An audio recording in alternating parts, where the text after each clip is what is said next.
नहमदुहु व नुसल्ली अला रसूलिल करीम अम्मा बाद फ़अऊज़ु बिल्लाहि मिनश शैतानिर रजीम बिस्मिल्लाहिर रहमानिर रहीम।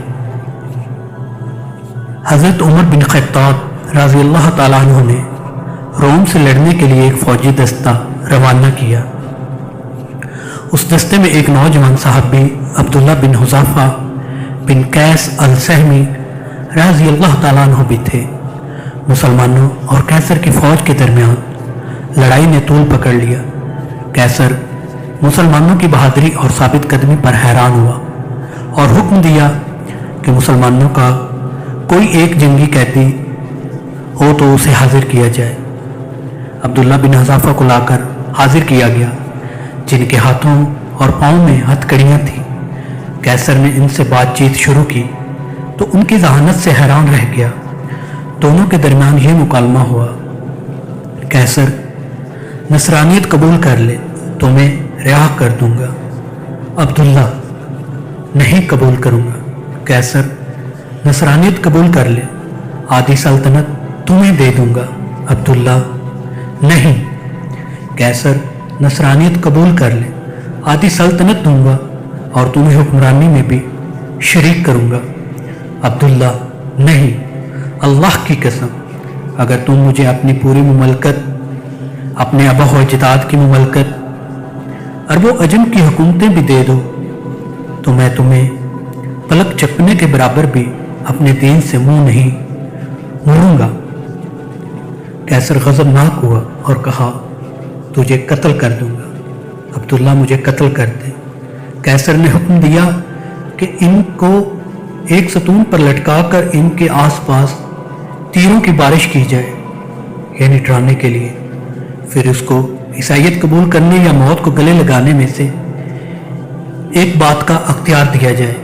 जब कैसर ने देखा कि इससे भी बात नहीं बनी और वो किसी हाल में भी इस्लाम छोड़ने के लिए तैयार नहीं हो, तो हुक्म दिया कि इसको कैद में डाल दो और खाना पीना बंद कर दो। अब्दुल्ला को खाना पीना नहीं दिया गया, यहाँ तक कि प्यास और भूख से मौत करीब हो गई तो कैसर ने हुक्म दिया कि शराब और खंजीर का गोश्त इसके सामने पेश किया जाए। जब अब्दुल्ला ने यह देखा तो कहा, अल्लाह की कसम, मुझे मालूम है कि मैं मज़दर हाल में हूँ जिसके लिए ये हलाल है, मगर मैं कुफ्फार के खुश नहीं करना चाहता। यह कहकर खाने को हाथ भी ना लगाया। ये बात कैसर को बताई गई तो अब्दुल्ला ने अल्लाह का शुक्र अदा किया और फिर अब्दुल्ला के लिए बेहतरीन खाना लाने का हुक्म दिया। इसके बाद एक हसीन व जमील लड़की को उनके पास भेजा गया कि उनको छेड़े और फाहिशी का मुजाहरा करे। उस लड़की ने बहुत कोशिश की, मगर अब्दुल्ला ने उसकी तरफ कोई तवज्जो नहीं की और अल्लाह के ज़िक्र में मशगूल रहे। जब लड़की ने यह देखा तो गुस्से से बाहर चली आई और कहा, तुमने मुझे कैसे आदमी के पास भेजा? मैं समझ नहीं सकी कि वो इंसान है या पत्थर। अल्लाह की कसम, उसको ये भी मालूम नहीं कि मैं मुज़क्कर हूँ या मुअन्नस। जब कैसर का हर हरबा नाकाम हुआ और वो अब्दुल्ला के बारे में मायूस हुआ तो एक पित्तल की देग मंगवाई, उसमें तेल डालकर खूब गर्म किया और अब्दुल्ला को इस देग के सामने लाया और एक दूसरे मुसलमान कैदी को जंजीरों से बांध कर लाया गया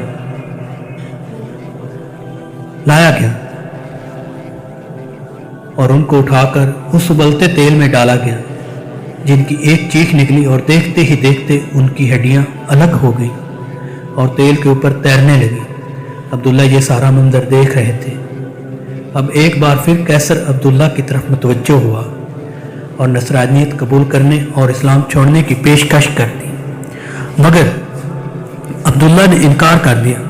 कैसर गुस्से से पागल होने लगा और हुक्म दिया कि इस देग में मौजूदा तेल उठाकर अब्दुल्ला के सर पर डाल दिया जाए। जब कैसर के कारिंदों ने देग खींचकर अब्दुल्ला के करीब की और उसकी तपिश को अब्दुल्ला ने महसूस किया तो वो रोने लगे। آپ کی ان خوش نصیب آنکھوں سے آنسو ٹپکنے لگے۔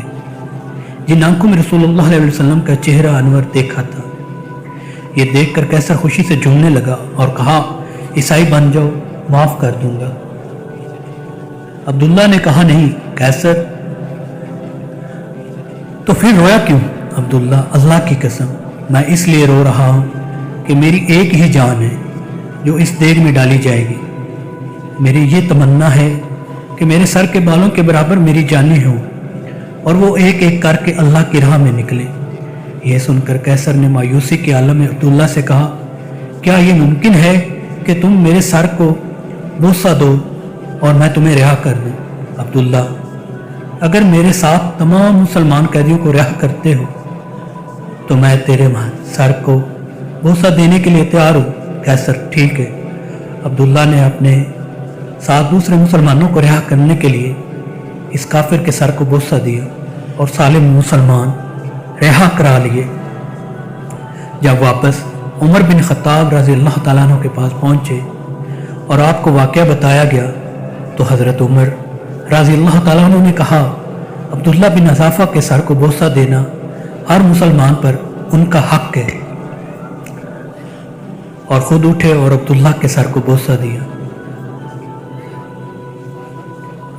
یہ تھی اسلامی تاریخ۔ ہماری اولادیں یہ تو جانتی ہیں کہ سپر مین، آئرن مین، بیٹ مین یہ ہیرو ہیں جو کہ خیالی ہیں، اور اصل ہیرو کون ہے اور کیسے ہوتے ہیں ان سے لا علم ہے۔ اللہ سب کو علم دین سیکھنے اور سکھانے کی توفیق عطا کرے۔